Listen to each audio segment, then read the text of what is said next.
All right, and we're live. Is that what we are? We are. I'm alive. I'm awake. Oh, I'm definitely that.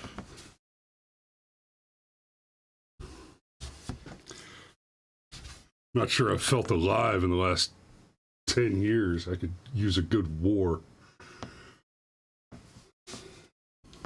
A good one. Like an actual one. Oh. All right. Well, I'm gonna go ahead and run the thing. yes.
And good morning.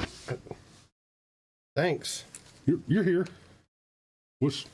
Oh, I see what happened. I unplugged Cameron's headphones from the machine because I was being very thoughtful and plugged them into charge. Oh, see, so they should be. So, good hot batteries, ready to rock and roll. Oh, now I can hear. Yeah, buddy. Sorry about that. My mistake. I forgot to flip them over. So, good morning. Happy Thanksgiving. Happy Thanksgiving. Indeed. It's just like the fourth Thanksgiving in a row we've actually said, you know what, fuck it. We do a Thursday show. Let's do it. Let's do it. I think, yeah, at least fourth. Are we gonna turn on the number and everything and let people tell us what they're thankful for and Absolutely. all that there good it stuff? Is. Oh, listen, let me double check that. Hand me that other iPhone there. Can I just say it? Maybe you should thank God that you live in America and you get to celebrate Thanksgiving in America. That sounds pretty good. That's a good one right there. You know, I mean, I'm that about get her done? Thankful for my family, for my kids, for for having a job that I enjoy, because I don't really work so much as I get paid to drive around in circles and listen to audiobooks all day. I'm thankful that I have a job where I get overtime. I occasionally stop and do work, but I don't know that calling it enjoyment is. But I'm thankful that I have a job. I'm thankful that I have a job where I get overtime. Oh, y'all, and that's why I've been gone. Like, I've been working a lot. No, he's a bum. Don't let him fool you. He only worked like 79 and a half hours last week. 78 and a half. Oh. See, I overestimated you. See, I just... Well, I mean, I'm going to be honest, right? Like, it's one of those things where, like, once you start working that kind of overtime, like, there's no reason to exaggerate. What'd you do? I only worked 73 hours last week. Oh, only. Exactly. I see. Hey, only. and Sergeant Major says he's thankful for his family, friends, and citizenship. And guys, that citizenship, that's no joke right there. Being an American citizen is a big damn deal. And if you don't have, which I'm sure most of you do have at least one or two friends who were not born citizens, buddy, go talk to your friends who had to earn their U.S. citizenship. And you want to hear about people being thankful for something. That one will get you in the feels a lot of times. That's a very interesting story. Hell, you watch Timcast occasionally. Luke Radowski was not born an American citizen, right? And he often talks about how basically his journey to become an American citizen involved his family escaping from communism. Yeah, that'll give you just a smidgen of perspective. Are you gonna finish those fries? No. And you better. You know there are starving children in Africa. Are you gonna mail them my fries? Right. There are also starving children in Mother Russia. Oh, when you put it that way. Where highway forks you. Hey, for some reason, I can't. I'm trying to do the thing. Just say, give me the thing. But I thought I had the thing. There, you have the thing. The thing now is I have there. the thing. Okay. I'm also thankful for, watch this, the Fit Life with Daniel. I Good was morning, about to say Danny. Yeah, and your dad, obviously. Scrimshaw Rose, she's going to fall asleep listening to us. That sounds kind of, I don't know that thankful's the word, but I like it. Dr. Metaverse, happy Thanksgiving, hashtag Fortnite. That is fan-freaking-tastic. Sean Stryker, we're also very thankful for. Do they celebrate Thanksgiving in the Fortnite universe, metaverse? They celebrate everything in Fortnite. It is its own community. Like, you know, there's a library of globally banned books in Fortnite that is the digital equivalent of physically double the size of the I thought that Library of Congress. I thought that was what is it, Minecraft? Oh, you're right. I'm sorry. You're right. That's Minecraft. And then I'm old. I get my silly children's games confused with one another. And then thankful for your mom who also watches, and she's thankful that she doesn't need to work at this point. And then let's see, there's Bubbles, who's next. We're very thankful for longtime friends that come by and support us. And then I think, oh, look, Crackshot, happy Turkey Day. I'm thankful I didn't take the vax. Hey, you know, funny, me too. And I didn't plan it that way. I've explained it before. Like when the vax first came out, I would have taken it. I just figured I'd let high risk people go ahead of me. Right. And then everybody turned into a jerk for a couple about of it. reasons. We've talked about this on the show. In fact, we've been thrown off of YouTube for talking about this on the show, but they've changed the rules because it turned out we were right. I waited on the vax because I'm not the highest risk category. I thought there were people that needed it more, needed to have a little space in the line, especially early on when they just weren't available all the time. And plus, at the beginning, and even now, it was a highly experimental medication, the side effects of which we did not yet know about, and I wanted to see what turned out over time. And turned out over time was the right time to get one. You know, over a lot of time after it had been tested. Well, look, which is still not yet.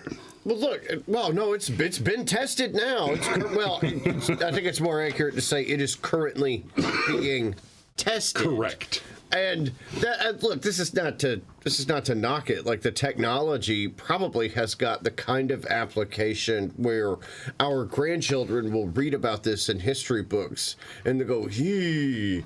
You know, it's like when we learn about. Yeah, we are all Madame Curie now. Yeah, exactly.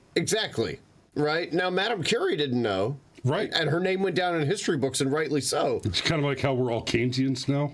No, I'm How'd that work definitely out? not a Keynesian. There's a difference. No, but Obama told us we're all Keynesians now. Oh, yeah, just like when Time Magazine was How's like, that oh, work? we're all socialists now. Yes. Yeah, but nonetheless, that doesn't mean Mary Curie didn't die of radioactive induced cancer. So Yeah. bad for the individual, good for the collective. Well, we are That way makes off it- of Thanksgiving, though. No. I'm thankful I didn't take the vax. Let's redale back over to No. We're not. something happy. I'm happy. Oh yeah, I'm happy I didn't take take. the vax. Yeah, no doubt. That was easy. And I'm going to be happy when all of the class action lawsuits resolve in favor of the victims of Dr. Fauci. Dude, that's never going to happen. It is absolutely never going to happen. I would like to think that this is going to be one of those if you drink the water at Camp Lejeune situations, but it will. No. Well, no, there will be a lot of payouts for victims of the vax. Fauci himself will never suffer any ill consequences, though. No, but no, but see, I don't think it'll ever happen because, well, basically the corporations were given a form of qualified immunity. Like, go ahead, hit us in the face with your experimental vaccine technology to beat this virus, and we promise nothing bad will ever happen to you. Like Trust the science, but don't ask any questions. like if somebody came to us and made us a similar offer for just about anything, no, really, we want you to come do the thing. You're allowed to try whatever you want, and you have total indemnity from the consequences. Oh God, Party on the yacht? the mind reels. Yeah.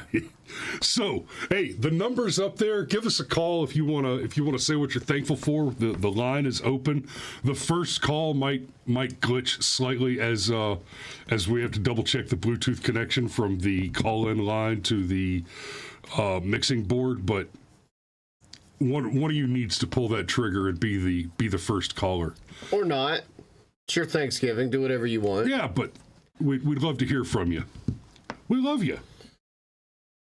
So it's Thanksgiving. It is Thanksgiving. Do we want to talk about the really, really, really real reason for Thanksgiving? Hell yeah, my mother's cooking.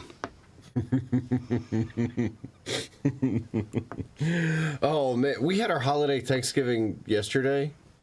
Dude, actual guy that grew up in the Caribbean brought a massive pan of oxtails. It was... Oh, so you didn't say nothing about oxtails in the Well, text message. You said something about tamales. Well, but the oxtails got eaten. I'd have been there. I'd have just showed up. The oxtails got eaten. There were none left. The tamales got brought so late in the day we were full off the oxtails. Otherwise, it might have gone the other direction because there were some good tamales. I see. Yeah. Look, I was trying to look out for it. Anyhow, so Thanksgiving. What's the thing, especially people of our age and older for several generations heard more or less the same story that Thanksgiving, the Pilgrims were here, and despite being religious farmers back in like Holland. Sorry, this is for my mother. My mother does cook most days. Well, then I'm thankful your mama cooks, man. Hell yeah! That was easy.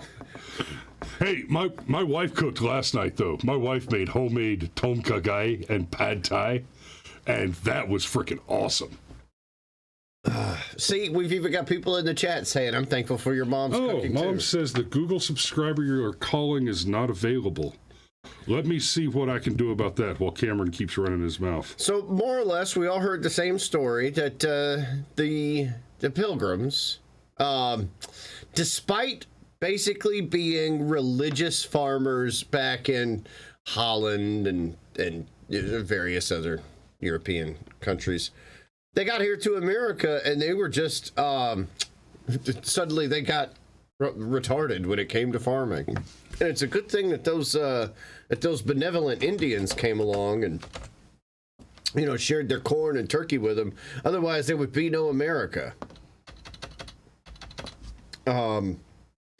And it's not exactly what happened. Yes. The colonists showed up. Yes, there was trading with the Indians.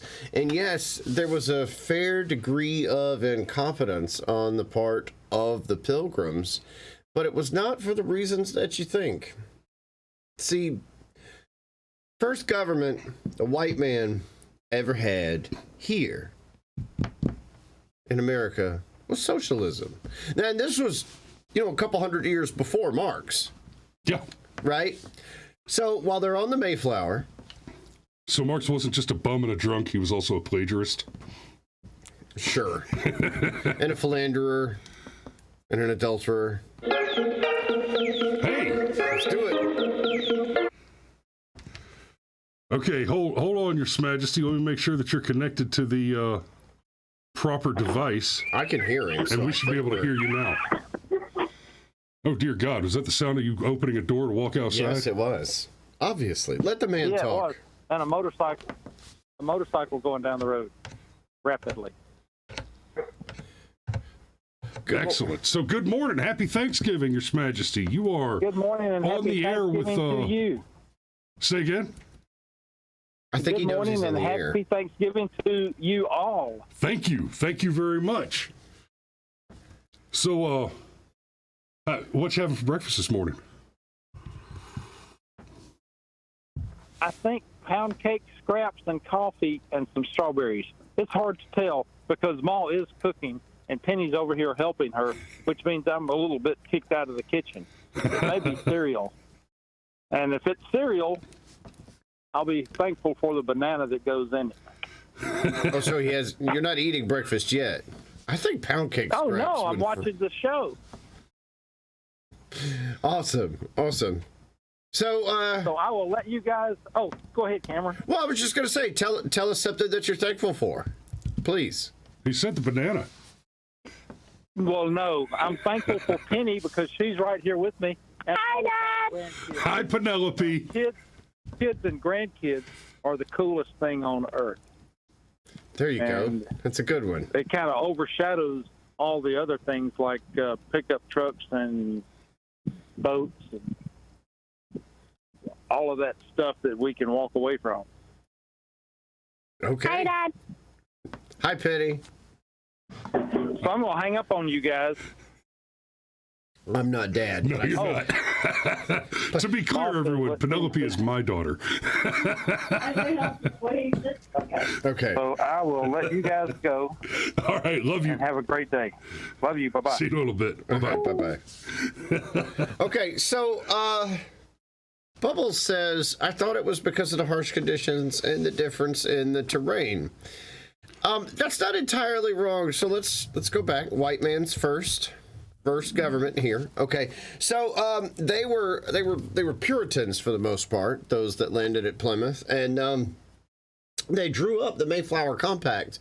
And they tried to base it on the spirit of Christian principles.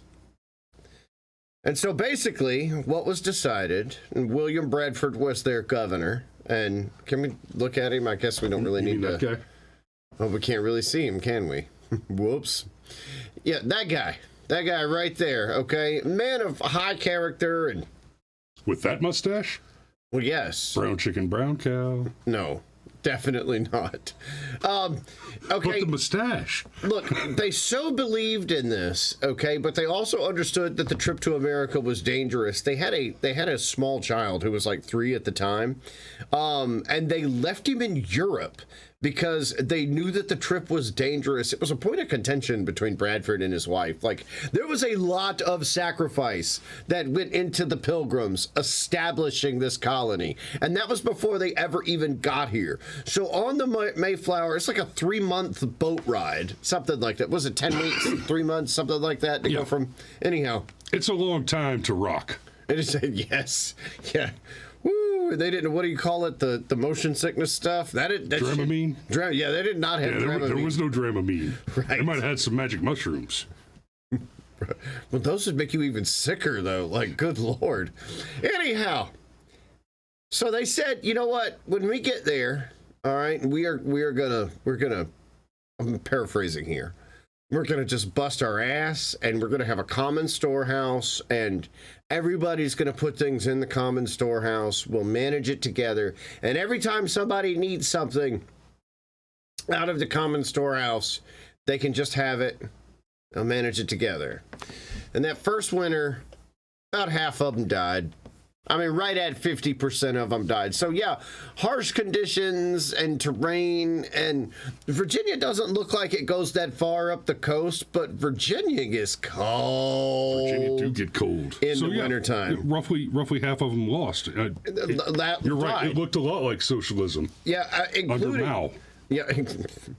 Well, we don't know because China lies about how many people died during the Great Leap Forward. Anyhow, so all these people died, including William Bradford's wife. Okay? Yep. The colony was a shambles. And so Bradford said, okay, here's what I'm going to do.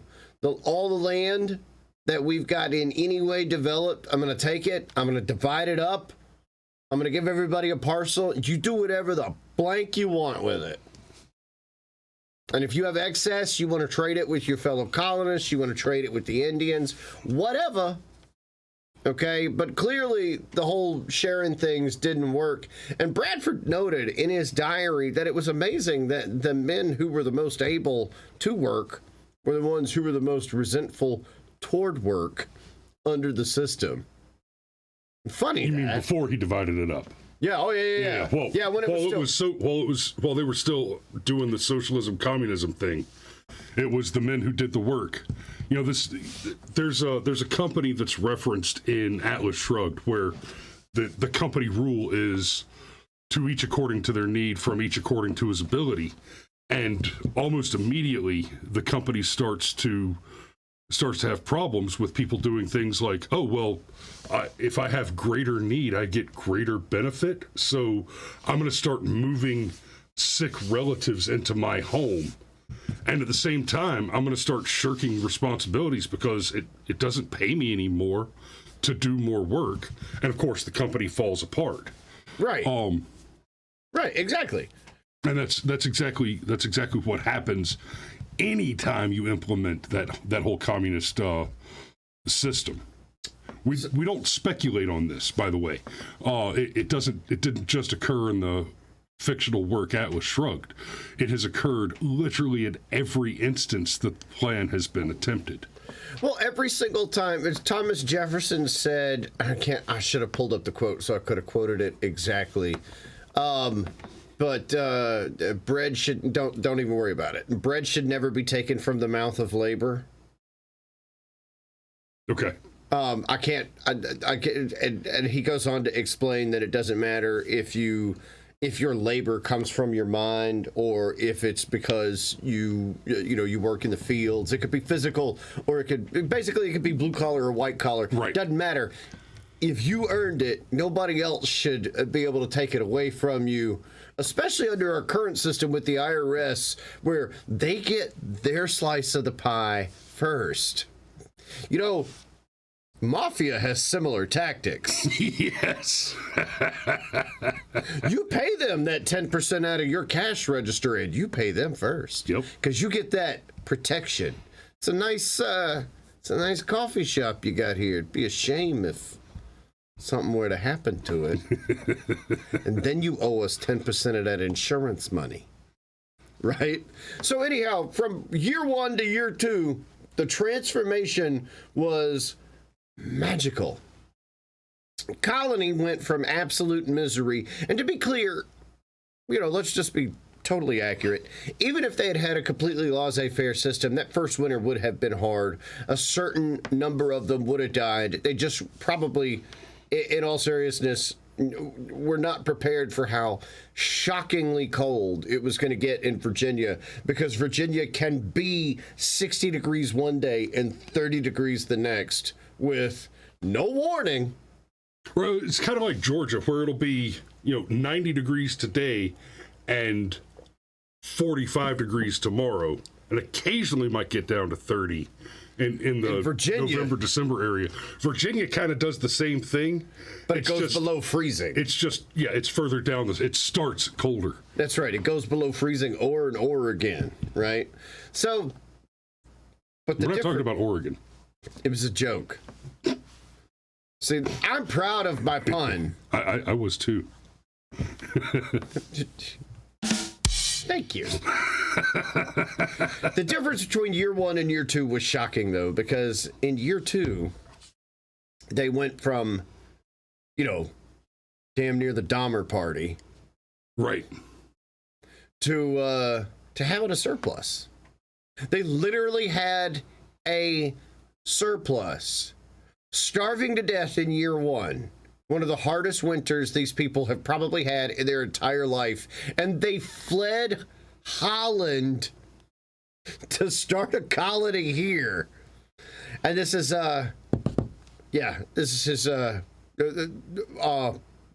hardest winter of their life.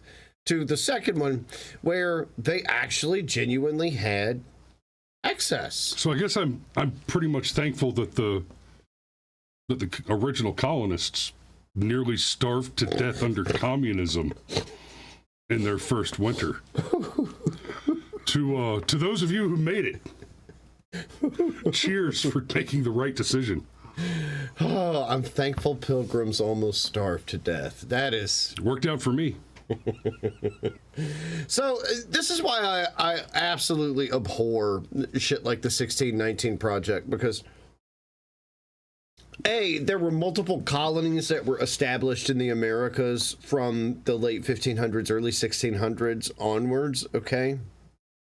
And they weren't established, but you had the Spanish penetrating into South America like a full 40 or 50 years before the Pilgrims ever even set foot on here. Like that whole thing with Cortez and his gold, that shit happened. The Mayans worshipped him as a god of death. Yep. Because to them, he was, okay?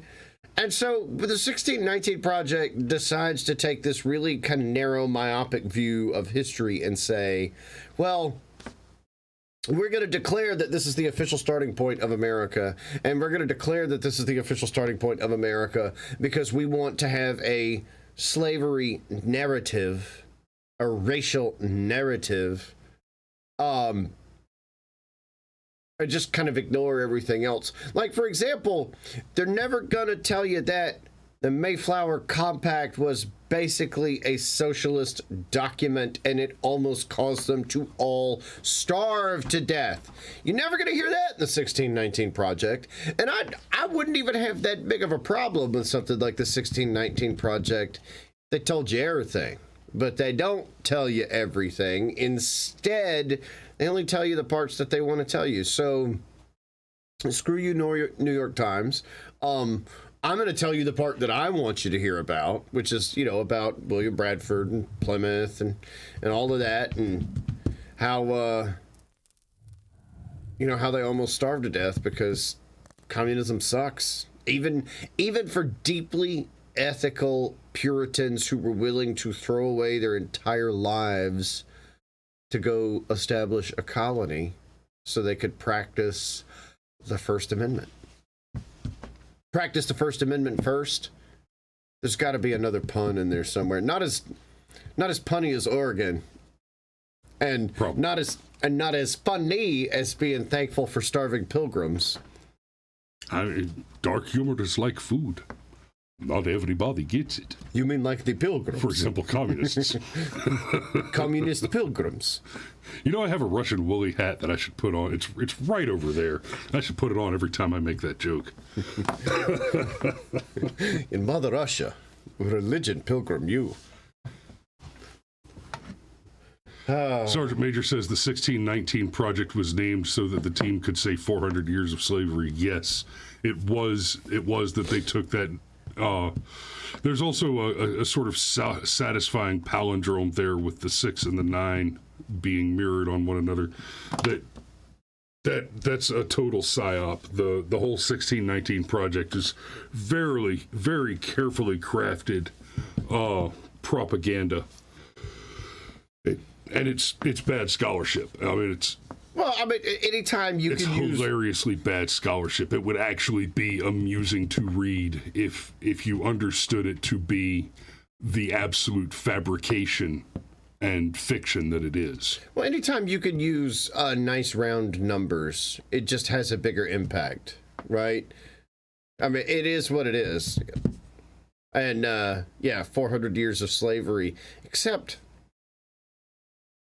where did those slaves come from? Who sold them? Oh, you mean the slaves that showed up in 1619 with the first slave owner who was a black man? And were traded to him by African tribes? The Woman King? Yeah. The Homie tribe? Some things are just, I mean, like... That's meme magic. Some things just I was write about themselves. to say, that is like Lord Keck. One of the biggest slave trading African tribes with the Woman King was literally the tribe of Dahomey. I'm tracking. Yeah. So anyhow, and honestly, Chris, even though occasionally we want to kill each other, because y'all, there's a lot of ego sitting in this basement.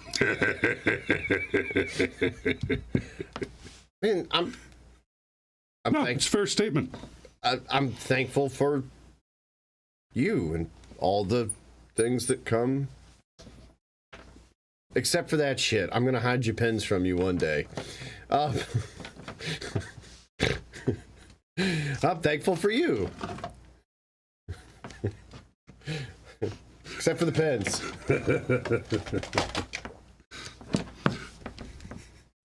Oh, I appreciate that. I really do. I'm thankful for the work we've done together for those projects. I've enjoyed them immensely and hope to keep doing that kind of work. Even the wedding videos, and even the quarter of a frickin' dinner roll. They cut my dinner roll in half twice. Look, I guarantee you that the couple, if they had known that the staff, I'm sure, was going to get fed, they would have had a problem with it. But no, like, I'm not going to say names, but one of them would have went, no, go and get you some roast beef and green beans. That would have happened. Quarter of a dinner roll and cold ass quinoa. I know. And like the salad had like that chicken breast that was like a chicken thigh, but it was shaped like a breast, but it was like a chicken thigh. Oh God, it was. Yeah.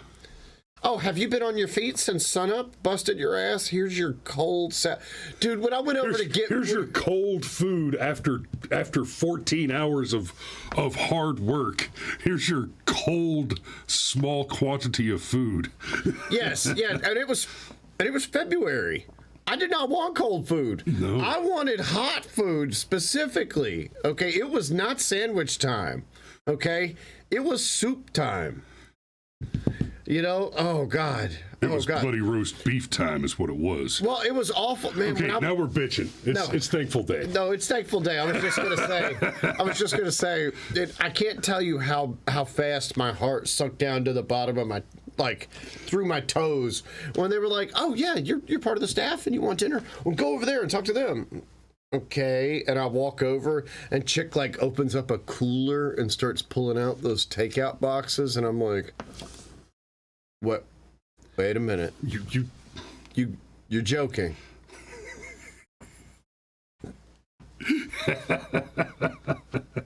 You better be joking. You're not joking. Oh. Yeah, we all spent a fortune at Buc-ee's that night. And it was still cold because Buc-ee's was closed. Well, Buc-ee's wasn't closed, but the barbecue part of Buc-ee's was essentially closed. Yeah, it was just whatever was on the shelf. Anyhow, happy Thanksgiving 2022. Donate to Herschel Walker. and vote early. Well, it's more important than anything, I think, to donate to him at this point. Nope. The only shot Herschel has is for you to vote early. It's the thing, man. As much as I hate the early voting, like I was saying before with the early voting thing. As much as I hate early voting, as much as I support the Donald 100% on the whole idea that same day voting, voter ID counted on election day. While early voting is a thing, when you vote early, your name comes off the list, which means your candidate no longer has to expend resources to reach out to you, and those resources can be targeted at other constituents, other voters, which means that the campaign needs less resources because they aren't wasting resources on you if you early voted. Vote early. Yeah, but and often. Look, we're not Democrats. Just vote early. And make sure you're alive. No, look. Warnock still has more money than Walker. 3-1. Yep. So donate. Look. Your point generally is correct, but specifically here in Georgia, yeah, donate. Okay. Anyhow, wow! Fried chicken, potato salad, and Oreo cheesecake. Mirage, Brooke, and wow! Can you make me a plate? No shit. I'm there. Anyhow, happy Thanksgiving. Y'all be safe out there. We love you, and we will see you tomorrow.